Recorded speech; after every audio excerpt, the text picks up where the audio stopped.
za kupata mimba haraka. Kwa kuwa njia 5 za asili za kupata mimba haraka. Kwa kuwa matatizo ya uzazi hutokea kwa usawa kwa wanaume na wanawake, washirika wote wanapaswa kufuata vidokezo katika makala. Kupata ukaguzi wa mawazo ya awali kabla ya kupata mjamzito, ni vyema kufanya uchunguzi. Hii inaweza kujumuisha majaribio ya tetekuwanga, surua na hepatitis.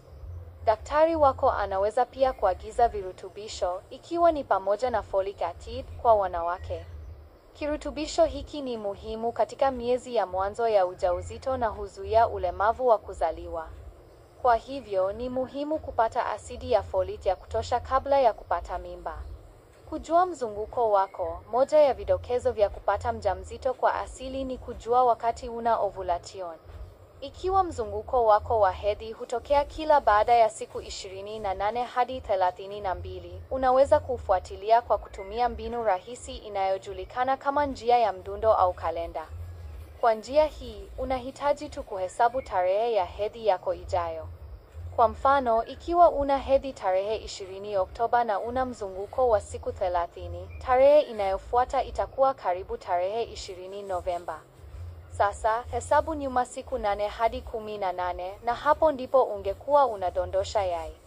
Kwa mzunguko wa siku 28, ovulation kawaida hutokea kati ya siku ya 11 na 21 ya mzunguko. Vinginevyo, unaweza pia kutumia vifaa vya kutabiri ovulation kufuatilia ovulation yako. Kutumia kipindi cha ovulation. Kujaribu kupata mimba wakati wa ovulation kwa kiasi kikubwa huongeza nafasi za ujauzito. Unaweza kujaribu kila siku mbadala katika kipindi hiki ili kuhakikisha utoaji wa manii yenye afya. Kudumisha uzito wa kawaida. Uzito wa juu kuliko wa kawaida wa wenzi wowote unaweza kuathiri nafasi ya kupata mimba. Kwa wanawake, mafuta ya ziada hutoa estrojeni zaidi ambayo huingilia kati ya ovulation. Utafiti unaonyesha kuwa wanawake walio na uzito kupita kiasi wanaweza kuchukua muda mrefu mara 2 kushika mimba kuliko wanawake wenye uzito wa kawaida. Unene wa kupindukia wa kiume unaweza kuingilia uwezo wa manii na ukolezi na homoni za kiume. Haya yote yanaweza kupunguza uwezo wa wanandoa kupata mimba. Zaidi ya hayo, wanawake wenye uzito mdogo wanaweza kuwa na hedhi isiyo ya kawaida au hawana ovulation na kuingilia kati nafasi za kushika mimba. Kwa ujumla, kudumisha uzito wa kawaida ni ufunguo wa kupata mimba kwa kawaida.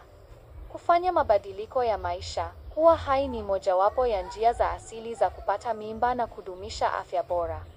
Mazoezi ya wastani ya aerobics, kama vile kutembea haraka na kuogelea, yanaweza kuongeza mzunguko wa damu na kuboresha uwezo wa mapafu. Mazoezi haya pia yanaweza kukusaidia kupunguza uzito. Vidokezo vingine vya maisha ya kupata mjamzito kwa kawaida ni pamoja na kula lishe yenye afya na yenye usawa. Washirika wote wawili wanapaswa kuwa na mlo kamili, ikiwa ni pamoja na matunda, mboga, nafaka nzima na nyama isiyo na mafuta. Kuacha kuvuta sigara. Uvutaji sigara huathiri viwango vya estrojeni ambavyo vinaharibu ovulation. Pia huathiri ubora wa manii. Uchunguzi unaonyesha kwamba wavutaji sigara wa kiume na wa kike wana uwezekano mara 2 wa kuangana na utasa kuliko wale wasiovuta sigara. Kupunguza kafeini. Utafiti umeonyesha kuwa ulaji wa kafeini zaidi ya kikombe kimoja kwa siku unaweza kuongeza hatari ya kuharibika kwa mimba. Kuepuka pombe. Wataalamu wanapendekeza kwamba wanawake wanaojaribu kupata mimba wanapaswa kupunguza unywaji wa pombe hadi kinywaji kimoja kwa siku. Kwa wanaume, ulaji uliopendekezwa sio zaidi ya vinywaji 2 kwa siku. Hii ni kwa sababu unywaji pombe mwingi unahusishwa na matatizo ya ovulation katika wanawake na dysfunction ya erectile kwa wanaume. Kukaa mbali na joto la juu. Manii hukomaa kwenye korodani, ambayo iko chini ya joto la kawaida la mwili. Kujishughulisha na shughuli za kawaida zinazoongeza hali joto, kama vile kushikilia kompyuta ndogo kwenye mapaja, kunaweza kubadilisha joto la manii.